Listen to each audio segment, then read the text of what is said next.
Accurate bookkeeping brings awareness and knowledge of what's actually going on in the business in real time and provides information to the business owner or the C-suite team of your business to make informed decisions.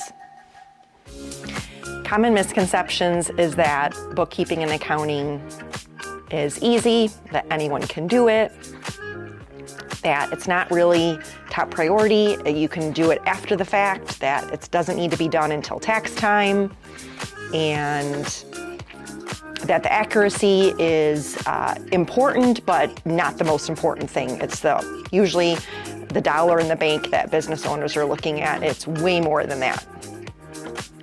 Accurate bookkeeping allows for day-to-day decisions in marketing spend, if your marketing is actually working or not. It also can be day-to-day decisions on payroll or benefits or insurance. It can also look like, are we overspending on apps and software? Nowadays with add an app or add software in, you end up double paying or overpaying on simple things like DocuSign or Zoom software. So all the little dollars, all the little amounts add up and actually can be tracked really well so that you can make these day-to-day decisions and not overpay or underpay on certain aspects of and services to your business running it well. Bookkeeping and accounting, those terms kind of get muddied or pushed together often. And bookkeeping is data entry. It is recording numbers well. It is knowing where to put those numbers. And accounting then is translating those numbers and telling the story behind those numbers of what it means for taxes, what it means for growth, and what it means for the business owners. When your reports are not accurate, there's a lot of ramifications that go along with that. It could be overpaying on taxes, it could be underpaying your taxes, it could be overstating your revenue, which then you think you're in a good spot, but you're really not. It could be lost opportunities of when a bank or lending company needs your reports, personally or professionally. If you're the business owner, you'll need to buy a house sometimes personally, you'll need to expand your business professionally, and you'll be giving those reports to financial officials out there in the world, and having the right accurate number of asset versus liability and your equity in your business, it does matter to those different financing companies. And even if you're going to sell your business one day and retire, that's great. You want to get that top dollar for your business. You don't want to undervalue your business because your reports are incorrect. So reconciling bank accounts, credit cards, and loans are really critical because you're actually tying every single number to what the bank says. So an old phrase is the bank is the Bible. What we mean by that is there has to be a standard, and it can't just be a human eye. There has to be a bank statement or a credit card statement or loan statement with an actual number that has to tie in and match your QuickBooks bank register perfectly. And so when we are tying down a whole month or a whole year, we are making sure every single ending balance matches what the bank says on every single account. So yes, without giving out too much information, I can share a story of a customer whose actually revenue was overstated because the wrong numbers were being inputted from their point of sale system, their software, and it was actually, they were overpaying on their taxes. And so I caught that mistake, and we actually were able to get the correct revenue, total revenue, book the cost of services sold or cost of goods sold, and then having that net profit margin of what should the company actually pay taxes on. And so it was actually a $2.5 million mistake. And so that can happen, and it's that important that you actually have a good accountant, a good bookkeeper looking at your numbers, reconciling them, and processing them well. Ideally, your CPA or your tax attorney would actually double check your ending balance numbers when they're going to file a tax return. What we often see and come across is the savings account or the checking account wasn't reconciled correctly, or the credit card wasn't reconciled. And so the ending balances finishing up a year don't match the bank now.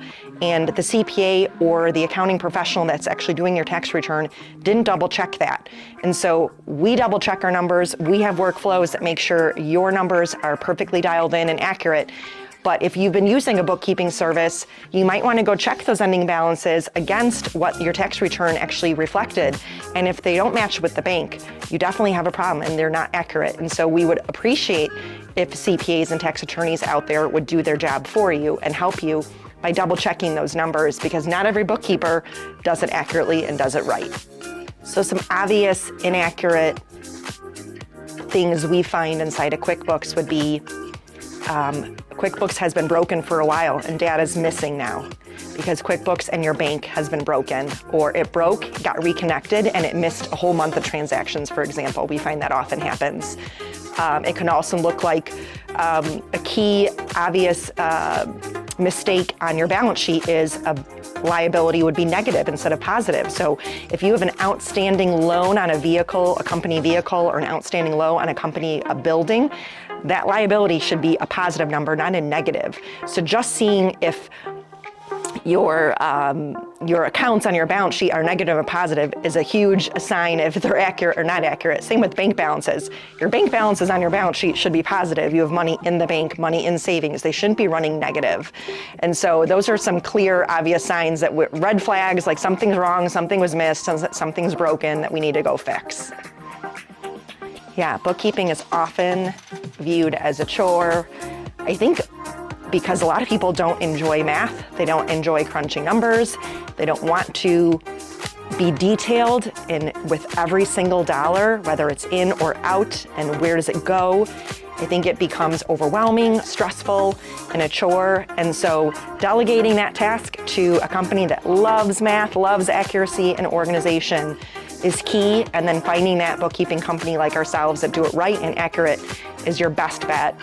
Delegation, as you all know, is super important for small business owners. We do it in our business. We delegate out anything that Daniel and I cannot or don't have the wheelhouse to do, or is not one of our strengths. We delegate out all of our weaknesses.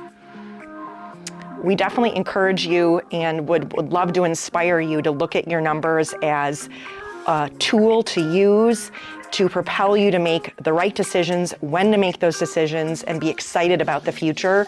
So you can look at your reports in a negative way, an overwhelming way, or you can look at your reports and statements and be jazzed about what the good trends are, what the good story it's telling, and where you can actually go with those numbers. And so we like to take your mindset and shift it. If it's overwhelming, stressful, and confusing, to bring clarity around your numbers, to give you power to make the right decisions and really grow your business. That's what jazzes us every day, and that's why we're in business.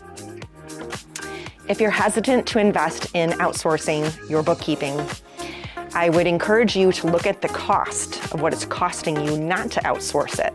So your time, your energy, your stress level, the cost of inaccurate reports, the cost of inaccurate numbers, the cost of overpaying or underpaying on your taxes, what it would cost you if you'd get audited, the lost opportunities it's costing you if your numbers aren't dialed in.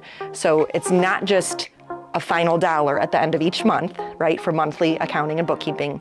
It's actually look at it as from a broader perspective, and you'll be quickly convinced that delegating out something that you're not awesome at, that you're not great at, is better. And I'll be honest, if people come to me and say, I have an accounting degree, I'm a small business and I run this business and I love accounting, I don't try to convince them to give up their accounting unless they really don't have time for it, because I know if they love it and know it already, they can do a good job just like we can. That's a really tough question. How to interview and hire a really good accounting bookkeeping professional to handle your monthly accounting. I would probably pose scenarios or get technical.